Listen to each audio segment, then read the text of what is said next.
voilà ñu ngi nii ci yoonu Foundiougne bi waaw ci yoonu Foundiougne bi ñu ngi waaj a dugg Passy waaw ñu ngi waaj a dugg Passy waaw.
Voilà sama gars yi gis ngeen voilà ñu ngi di dem Foundiougne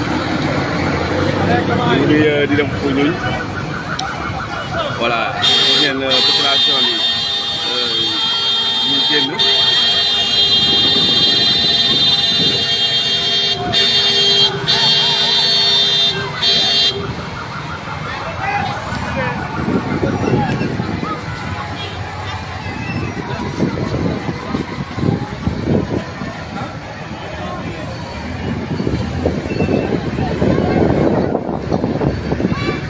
malgré naaj bi mu ngi tàng jër voilà mais population bi ndeysaan fu ñu romb rek voilà fu ñu romb rek ñoom ñu ngi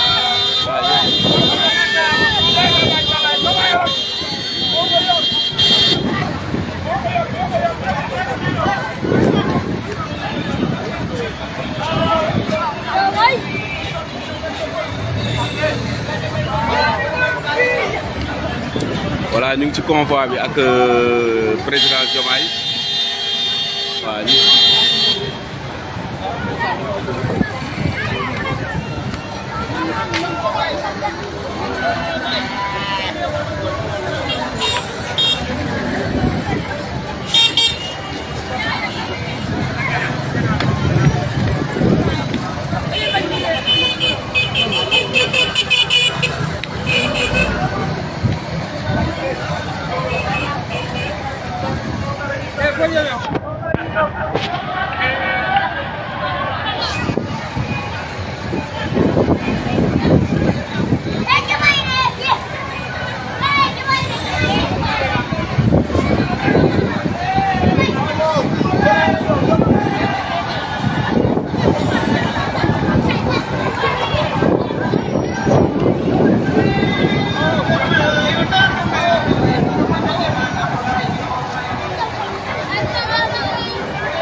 voilà ñu ngi si yoonu Foundiougne bi waa instant bii nii ñu ngi dugg Passy waa instant bii nii ñu ngi dugg Passy waa ñu ngi ci yoonu Foundiougne bi.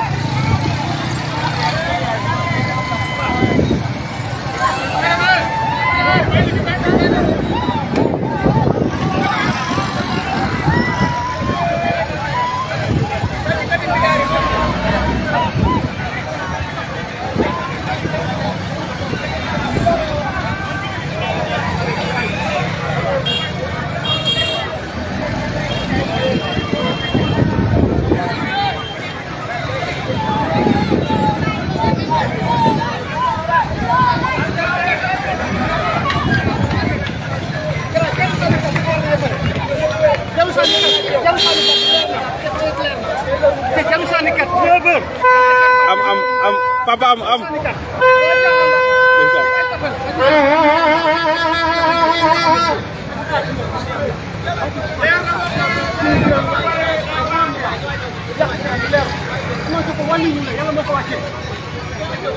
jël ko jëlama ko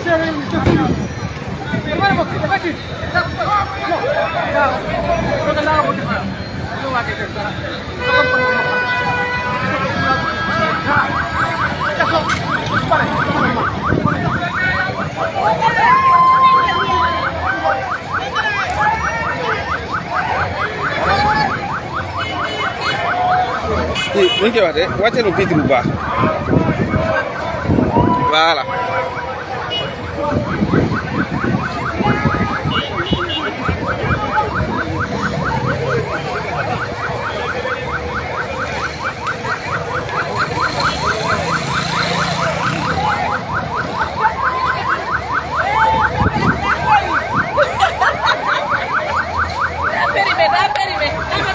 Rahmat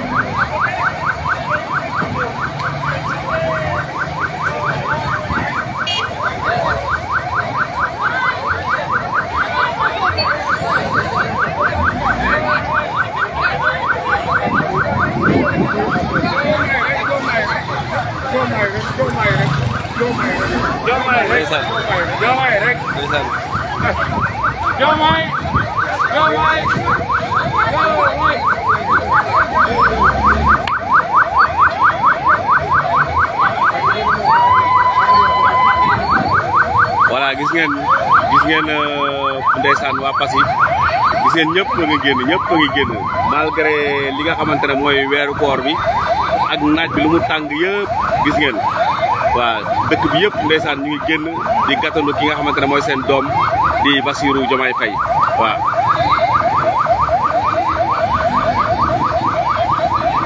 Pape Sène mooy Pape Sène mooy ci loo nekk Pape Sène non Pape Sène léegi nekk nga Modou nii rek Pape Sène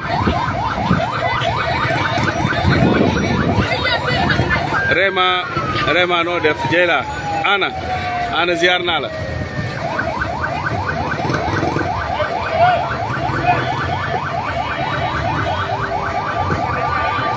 voilà comme ni ma leen ko waxee malgré naaj bi mu ngi tàng jër malgré li nga xamante ne mooy weeru koor bi nga xamante ne ci lañ nekk ñi nga xamante ne mooy waa Passy ñoom ñëpp ndeysaan ñu ngi génn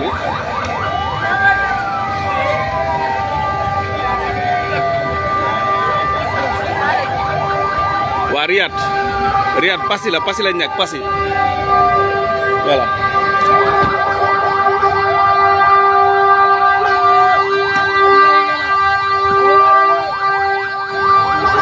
xama dem ne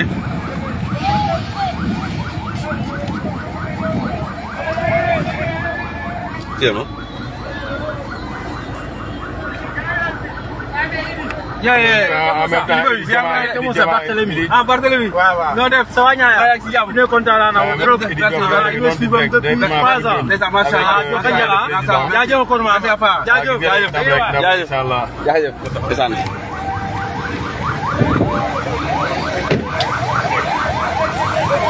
dawa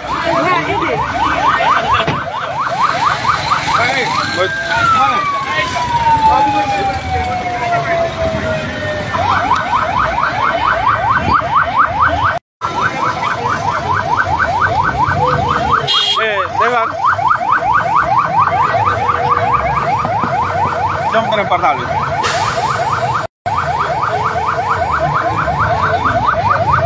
beneen portal bi ñëw bii nii connexion bi fa la nekk ñëw bii nii fa la connexion bi nekk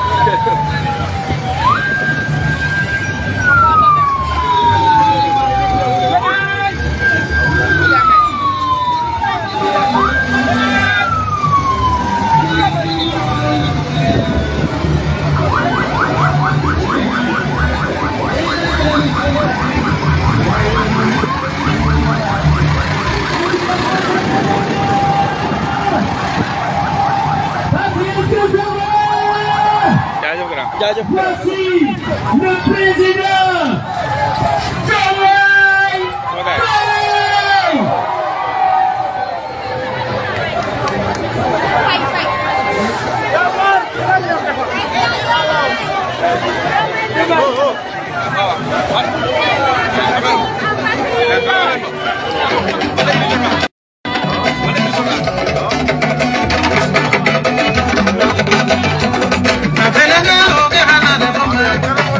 Diomaye Faye.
léegi balaa président jël kaddu dina am ñaar ñoo xam dinañ leen jox kaddu mais en attendant monsieur le maire Baye Niass waaw mën na ñëw ci biir oto bi rapidement.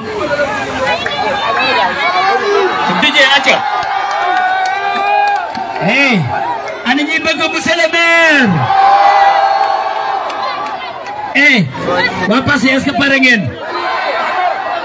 Est-ce que pare ngeen man li may def est-ce que pare ngeen la est-ce que pare ngeen waaye yëkkati loxo sa kaw ñu wan Sénégal ne Bassirou dugg na fi nga xamante ne nii mooy Passy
Merci Passy.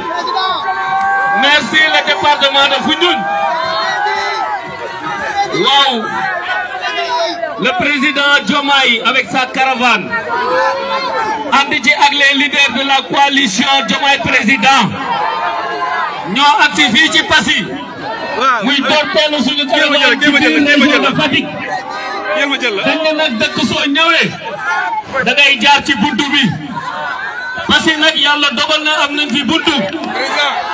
ndax la commune de Passy mooy la seule commune boo xamante ni suñu frère de parti moo ko jiite.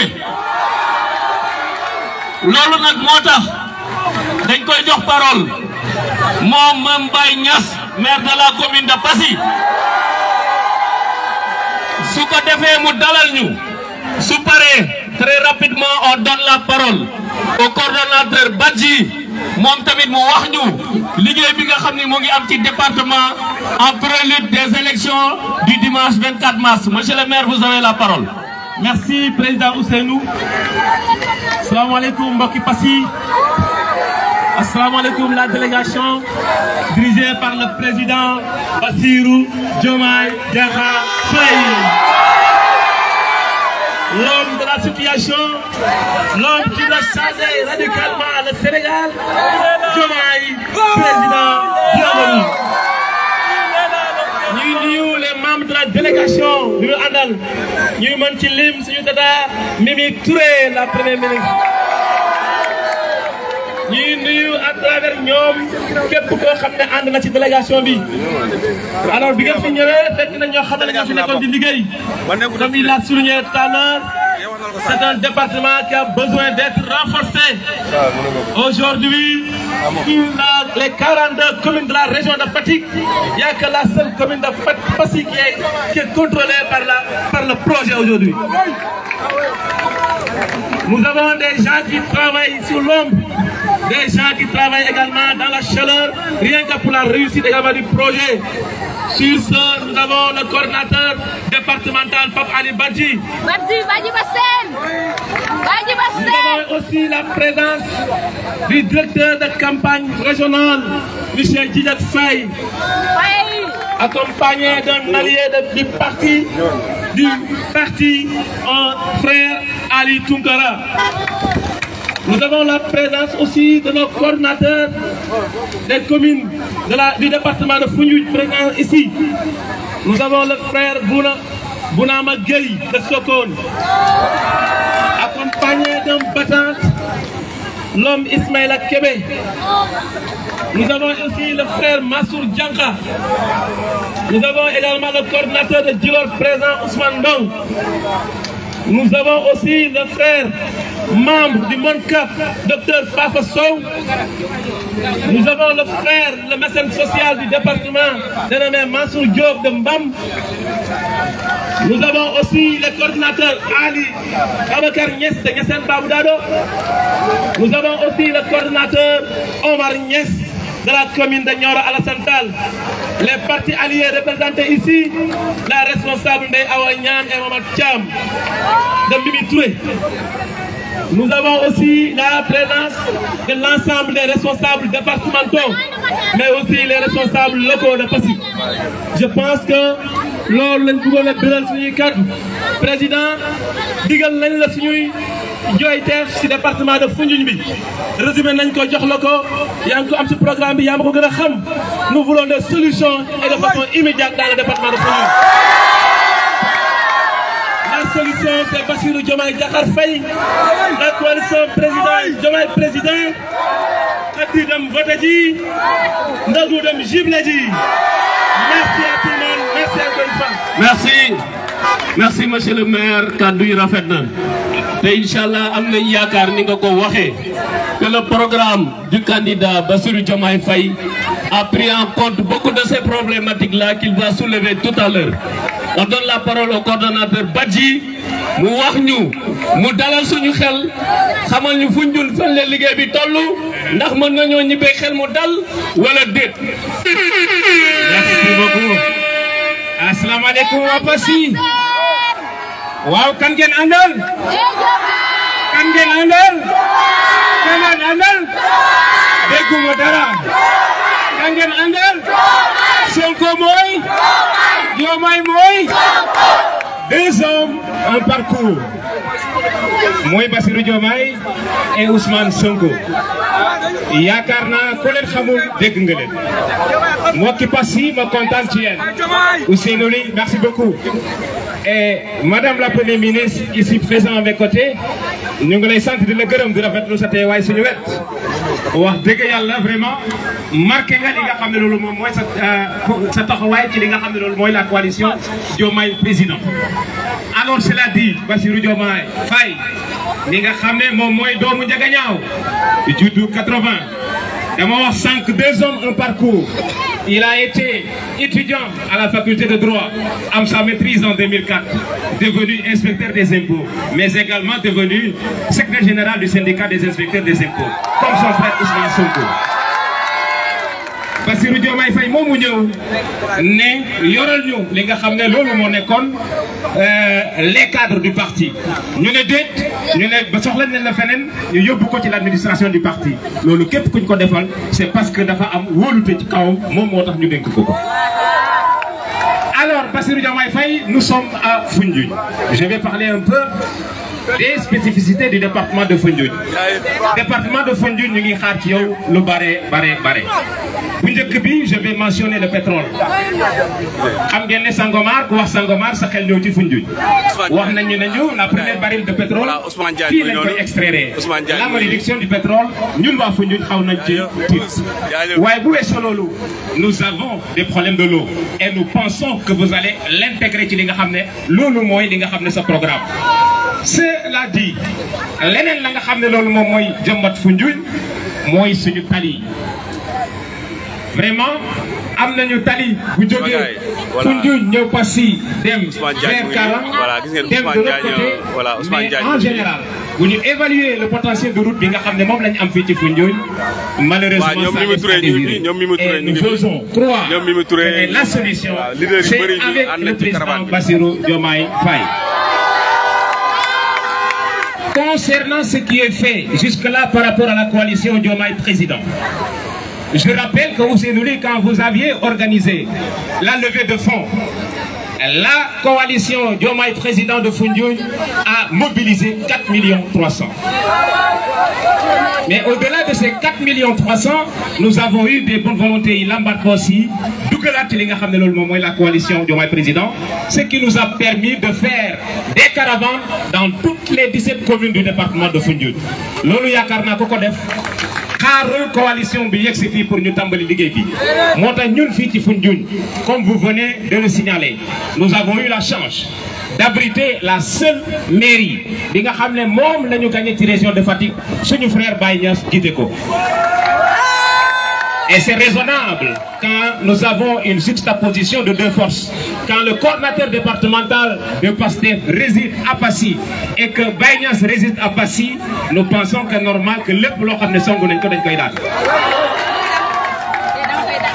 Ah, bu loolu weesoo dañ taxaw tuuti li nga xam ne moom mooy le programme de Bassirou Diomaye Faye mu tuddee ko yoonu dëgg. Et je crois que le crédit que la coalition Diomaye Faye a aujourd'hui, c'est par rapport à ce programme-là, Mouyonu Deg. Et Gumnane, qui n'a pas son mentor, le président Ousmane Sonko, l'État, en un temps record, askanu Sénégal yëpp jox ko bopp c'est parce que dafa indi dëgg dëgg boobu nag comme ni ma ko waxee boo ko seetee ci jëmm jooju nga taxaw nga xam ne mooy Bassirou Diomaye Faye c'est la clone même du président Ousmane Sonko sinon je dirais qu'il peut faire mieux que le président Ousmane Sonko. Comme foofu ñuy dalal la population de Passy mais ñuy dalal également la population de Foundiougne en général mais la population du Sénégal en général pour dire que nous avons un homme boo xam ne xam nañ ko pour l'avoir pratiqué parce qu'il est le secrétaire administratif du parti. Comme secrétaire administratif du parti, mon yor doxalinu Pastef et il l'a toujours fait avec rigueur. avec professionnalisme, avec une compétence avérée. Kon ku mel noonu bu ñëwee tey fii nga xam ne moom mooy su commune de Passy saggal ñu wax dëgg yàlla duñu def lu dul kontaan waaye nag président mënuma laa ñàkk wax noonu tudd li nga xam ne moom la waa Foundiougne di ñaxtu bu ma ko waxulee bu ma wàccee dinañ ma naan coordinateur malheureusement defuloo li nga xam ne moom lañ la wax mooy lan c'est vrai que xam nañu le président dafa xat fa muy jaar bëri na waaye le fait que mu ñëw yem fii Passy jaar Foundiougne wax dëgg yàlla nee nañ ma yeggee la ko ne la bu ñu sañoon da nga doon dem ba yegg 40 dans le Niombato parce que l'électorat de Foundiougne pour l'essentiel mu ngi nekk dans la zone de Toubacouta. Bon, il se trouve un peu voilà frustré, on peut les comprendre parce que ku sañoon tey mu recevoir ki nga xam ne moom mooy suñu président waaye nag du tee ñu yeggee la ko nga xam ne kat bu ñu sañoon nga demoon ba foofu waaye nag ñu comprendre la que ne dama ko doon wax gars yi yàggul la jóge prison mais mu jaral ko mu bay njabootam nar a wër tout le Sénégal ne serait-ce que ça moi je suis d'accord qu'on doit le comprendre parce que sacrifice boobu kenn mënta xam ni mu toll. kon man en tant que coordinateur départemental de la coalition Diomaye Président nous sommes très satisfaits et nous sommes rassurés et nous pouvons vous garantir que dans le département de Foundiougne nous allons gagner les élections à 100%. Pourquoi? Nous avions eu pour un premier temps les premières élections ici que nous avions participé 320 voix. Les deuxièmes élections nous avions eu 905 000 voix. Les dernières élections passées nous avons eu presque 20 000 voix, c'est-à-dire Wallu et Yewwi confondus. Benno Bokk Yaakaar di jóge ci 60 ñëw daan aussi ci 30. Autrement dit, le 24 mars 2024 dañuy remonter ascenseur. ñoom dañuy waat ñi waa coalition Diomaye. Merci.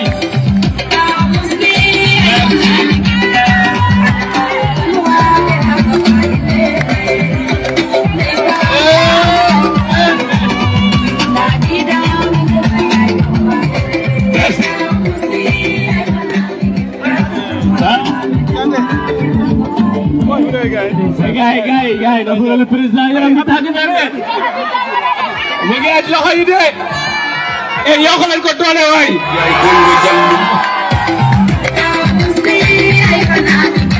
Loxo yi si kaw. Loxo yi si kaw.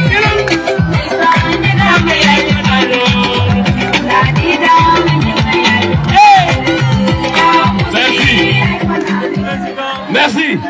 Coordinateur dégg na yéene bi. Programme bi moo xat. suñu sañoon bépp sénégalais fu mu nekk dinañ la fekk sa biir kër jox la loxo waaye ñu comprendre gëm nañ ni fu ñu àggul itam patriotes yi ñi moom projet bi nos alliés les membres de la coalition dinañ ko mottali les coordonnateurs les représentants de la coalition dinañ ko mottali loolu la ñoom yaakaar. On donne la parole au président.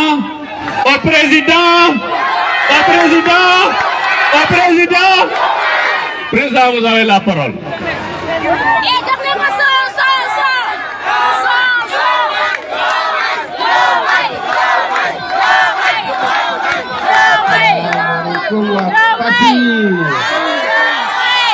mbokki Passy mbokki Foundiougne maa ngi leen di nuyu bu baax a baax ku ci ne ci turam ak santam.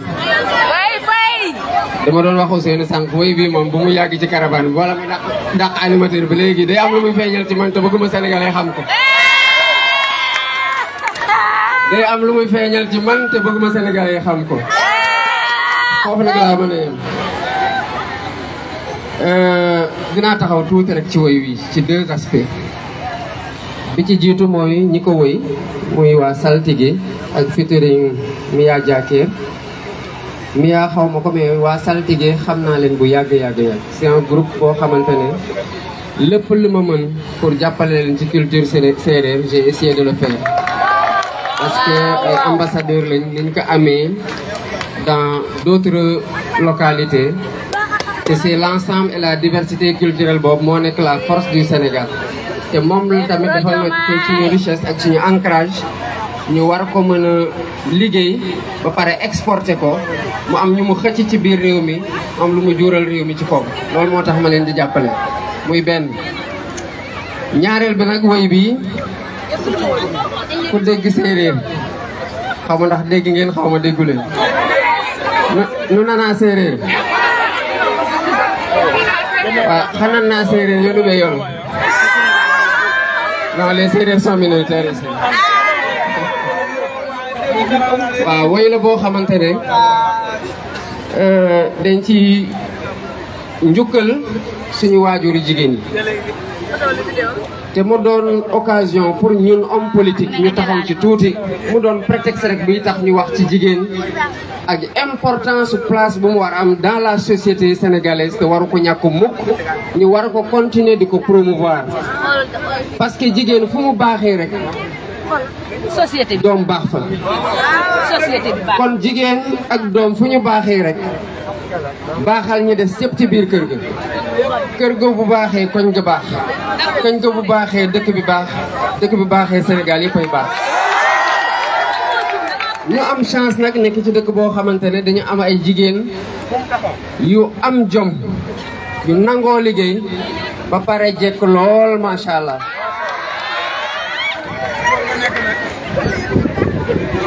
dinaa ci ñëwaat léegi nag ma bëggoon wax rek am na loo xamante ne duñ ko bàyyee xel ndax liggéey nañu Sénégal ba nit ñi nangoo yóbbu jigéen yi seen doomu jigéen yi école te bari ngeen tey ñu bari ñoo xamante ne am na jigéen ñu am responsabilité yu gën a kawe ci biir réew mi bay laaj réew mi benn exemple bu patangi ne muy madame Mimi Touré dem na ba nekk premier ministre de la République du Sénégal jiite gouvernement bi di conduire l'action du gouvernement ñu xam ko ci rigueur ak principe ñu àndaat ci keneen muy Ndeye Aïda Mbodj jigéen yu mel noonu dañu leen di war a yëkkati ba ca kaw ñu won leen seen yeneen moroomu jigéen yi xale ñu def leen royukaay par rapport ak fi jigéen mën a jóge ak fu mu mën a jot ñu xam ne nekk jigéen mënul doon handicap ci biir réew te ñii dañoo topp ci yeneen trace parce que ku ne Sénégal ne Aline Sitoé Diatta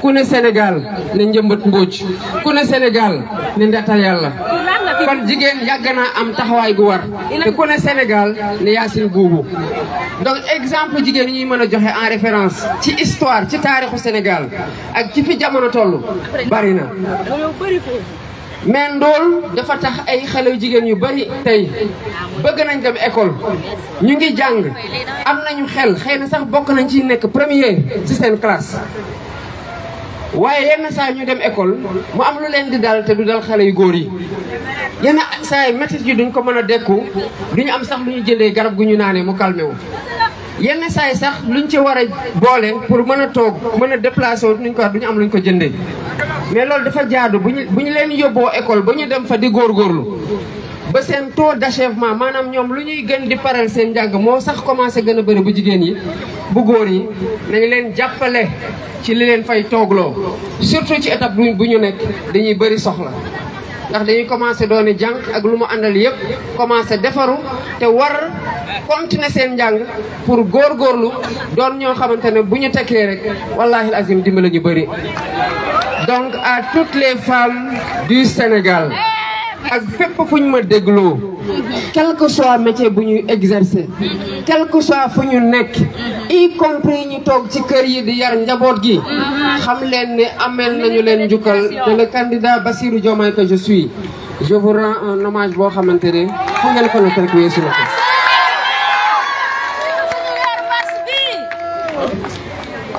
Madame le Premier ministre Diomaye mii taxaw tey fii Passy di laaj pour ñu dénk ko réew mi ak ñu mu àndal mu def ci kéemtalaay kattanam liggéey ko bu fi eggee tey sama yaay moo ko waral. kooku mooy koo xam ne jàngul woon école mais moo doon téye balem ne la kay jàng sa leçon nga ne ko maa ngi jàng naa ko ba mokk mu ne ko waxal may dégg boo dee wax foo gagee rek mu ne la mokkul jàngaatal ma amoon sama mag noo xamante nag ma topp ci moom dafa xawoon saay bëgg football amoon ci talent bu ñëwoon rek day dem xool copain ne ko non ñoo bokk classe mën na maa téye sama leçon ma jàng mu ne booy fu ma compter rek noppi wala bu jógee ci leçon bi bu kale rek dugg ci beneen leçon l'essentiel mooy bu mu kale mais rigueur boobu bu ñu dee wax ne Diomaye amul caaxaan Diomaye dafa sérieux loolu foofu laa ko jële ci rigueur googu lañ ma yare te jigéen ñu mel noonu nag li ngeen gis Sénégal bu baax ñoo ko fi téye ba tey te mën naa ci nekk di wax mën naa ci bind ay livre mu doon exemple rek te mu wóor ma ne lu ma ci wax noppeeku rek am na keneen ku mën a wax lu ko raw ci yaayam te am yéene jàppale ko di ngeen di dégg ñuy wax ne Bassirou Diomaye Faye candidature am danger la pour le Sénégal sàcc bu sàccee borom yàq di ñëw même bu dee ay nagam lay dàq ji sax moom day jàpp ne danger la parce que xam nga lu mu def nekkuma danger ci Sénégal du ma mos a nekk danger ci Sénégal waaye ku taxaw ci sàcc alalu Sénégal ba tax ndóol di fi gën a sax xale yi di dee ci géej gi tali yi baaxul defuñu fay usine mairie yi mënuñu fonctionner njaboot gi am jafe-jafe njàng mi baaxul ku feebar doo faju kooku danger lay nekk ci yow ba ilaa yow mi diini Sénégal dafa am lu ñu jaral te luñ ci def rek xam leen ne tàmbalee guñu sax ci lu ñu jaral pour Sénégal baax ndax dañoo xar suñu tànk tubéy ne lu mu leen jaral pour ñu yàq Sénégal rek dinañ def lu ko ëpp pour Sénégal baax. Ce pays mérite d'avancer. La jeunesse de ce pays mérite de s'épanouir et elle s'épanouira. Le 24 mars Inch'Allah, Sénégal dina jël beneen air. Wallahi lazim dina jël beneen air. Dina jël beneen air nañu matal li xew rek.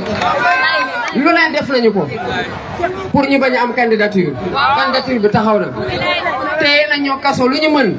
Terewul ay gor taxaw nañu suñu gannaaw continuer liggéey bi.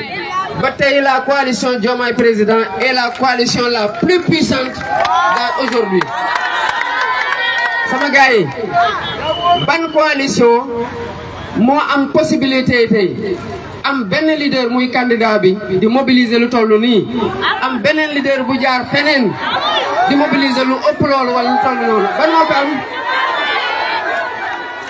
instant bii xam nga kan moo fi jaar Diomaye Sonko moo fi jaar fële Sonko Diomaye moo fa jaar fii nii ku fi jaar mooy Bassirou Diomaye Sonko te ku fa jaar mooy Ousmane Faye ñooñu ñëpp nag ak yeneen patriotes yi nekk ci biir Sénégal dinañu def li ñu war a def pour jël réew mi liggéey ko transformer ko. Sànq le coordonnateur départemental day wax ba wax opportunité économique bi fi am les malédictions du pétrole. ñun lu ñuy jàppee malédiction du pétrole ak li malédiction du pétrole doon wuute na. ku dégg malédiction du pétrole boo moytul di nga yaakaar ne day indi ay guerre day indi ay xeex du loolu doon mooy malédiction du pétrole. Malédiction du pétrole mooy dëkk yi am pétrole waroon sukkandiku ci seen pétrole naatal seen yeneen secteur maanaam mbéy tourisme leneen ak leneen sàgganee ko ba pétrole bi dama dem ba jeex xamatuñu nu ñu def loolu la ñuy wax le syndrome hollandais di ko wax la malédiction du pétrole. Sénégal nag ñun de bu dee man mii malédiction du pétrole di fi am parce que xaalis li ñu yàlla wërsëgal dem dugal ko ci suufi suuf nëbb ko ci géej ba xaar ñu ba ñu juddu ba màgg ba jàng ba engagé wu ba premier baril bi sax dañ ko retardé pour ñu xaar ñu du pour ñu koy yàq. sawaay dem leen wax ne lii xew Sénégal du neenum neen ndax neenum neen du demee nii. li ñu fi yàgg a ñaan ay nit ñu baax di ko fi yàgg a ñaan di zikr di jaamu yàlla looloo nekk fii di feeñ tey. xaalisu pétrole boobu ak gaz boobu waruñu ko utiliser rek di def des investissements de prestige surtout concentré ko diggante Diamniadio ak Dakar dañ ko war a utiliser suqali mbéy utiliser ko former jeunes yi utiliser ko defar système de santé bi utiliser ko promouvoir le tourisme utiliser ko ci lépp loo xamante ne bu fi pétrole nekkatul woon sax ñu mën a sukkandiku ci loolu pour dund gu neex di baneexu fii juddu Sénégal waratul doon nattu bi yàlla xeewal la war a doon ci ñëw mën a juddu ci dëkk boo xamante ne dëkk boo fekk ay nit ñu baax juddu la nga mën a topp seen tànk yi baax dëkk booy liggéeyee la di teral sa bopp di teral say waajur di fi yar say doom ci nu mu waree dëkk boobu nag yàlla may nañu lépp may nañu suuf may nañu naaj may nañu ngelaw goo xamante ne lépp mën nañ ko utiliser pour am courant ñun ne deetu waaye mu may ñu géej mbaa xam ngeen ne Mali mi amul géej ñun am nañu géej mën a napp mën a dem feexlu ji ñu ne deetu waaye yàlla defal ñu pétrole defal ñu fa gaz mais lan lañu yàlla desal ci ji lenn rek moo fi manqué te loolu nag yàlla nee na du defal nit lu mu mën a defal boppam mooy njiit gu baax nag li muy jiital ñoo ko tànn kon suñu responsabilité la ñu changer ère bii tey dugg dans une nouvelle ère avec de nouveaux dirigeants au soir du 24 mars 2024. sama gars yi mbaa pare ngeen pour loolu mbaa pare ngeen pour loolu mbaa pare ngeen pour loolu mbaa pare ngeen pour loolu.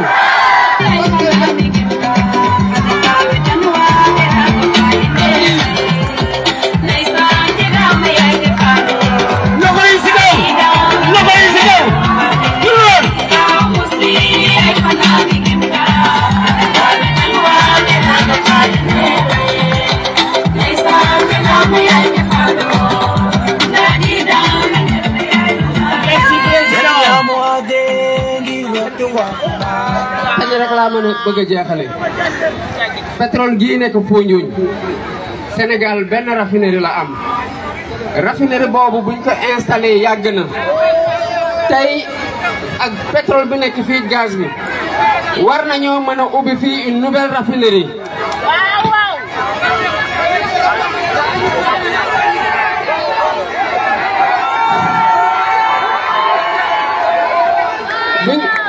buñ ko defaree fii mën a am débouché dans la sous-région mi nga xamante ne amaguñu loolu Sénégal nekk un pays exportateur et de pétrole et de gaz vers les pays africains d'abord leneen li mooy ku wax Sénégal ku wax Foundiougne ak Pacifique mais fii Darkase bare na fi est-ce que am na fii usine boo xam ne daf koy transformé fii lañ koy jëlee di ko jëndee noonu di ko jaay bitim réew fii daal dafa mel ne luñ fi jëf rek dañ ko war a yóbbu bitim réew ñu defaree ko foofu andiwaatal ñu ko ñu jënd ko plus cher ba loolu yoon la wallaay loolu dina jeex bu ngeen bëggee mu jeex kan ngeen di tànn kan ngeen di tànn ku leen tànn ku ngeen di tànn ku leen doy ku set yi loxo ku dàq sàcc yi déedéet kooku mooy dàq sàcc yi ñu bàyyi Sénégal mooy dàq sàcc yi ñu génn Sénégal mooy dàq sàcc yi ñu génn Sénégal mooy dàq sàcc yi ñu génn Sénégal asalaamaaleykum wa rahmatullah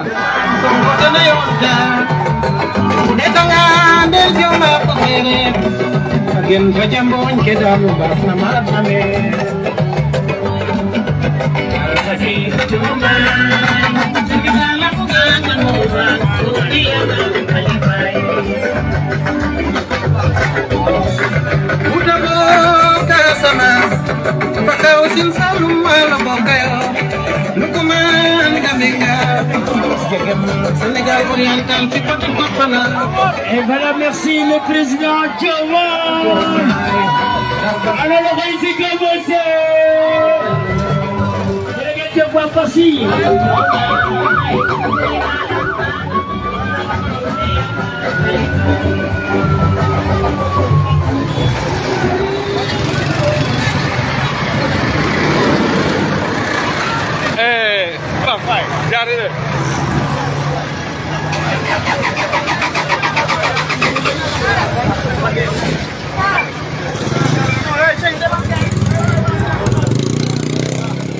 sama tànk yi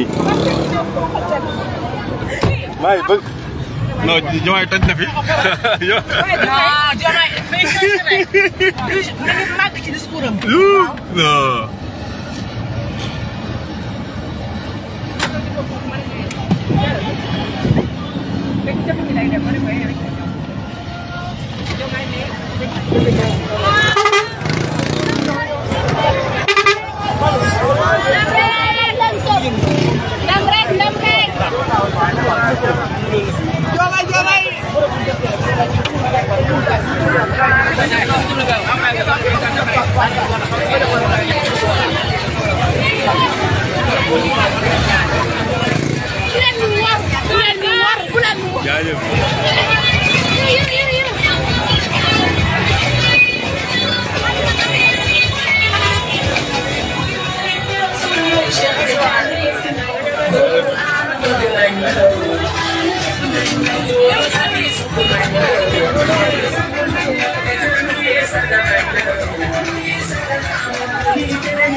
That's my guy.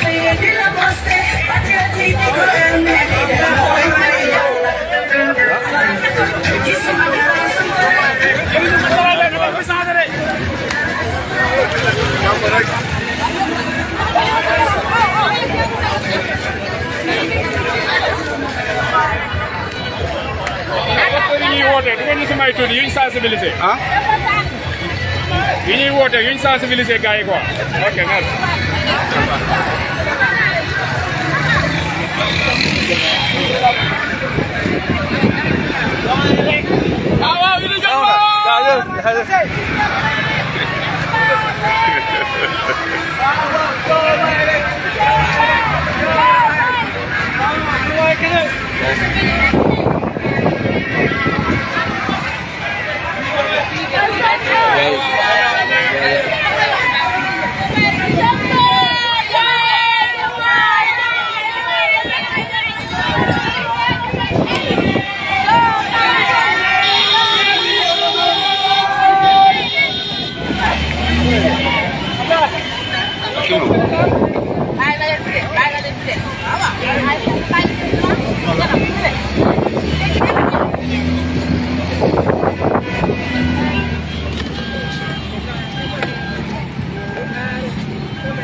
Diomaye ne mais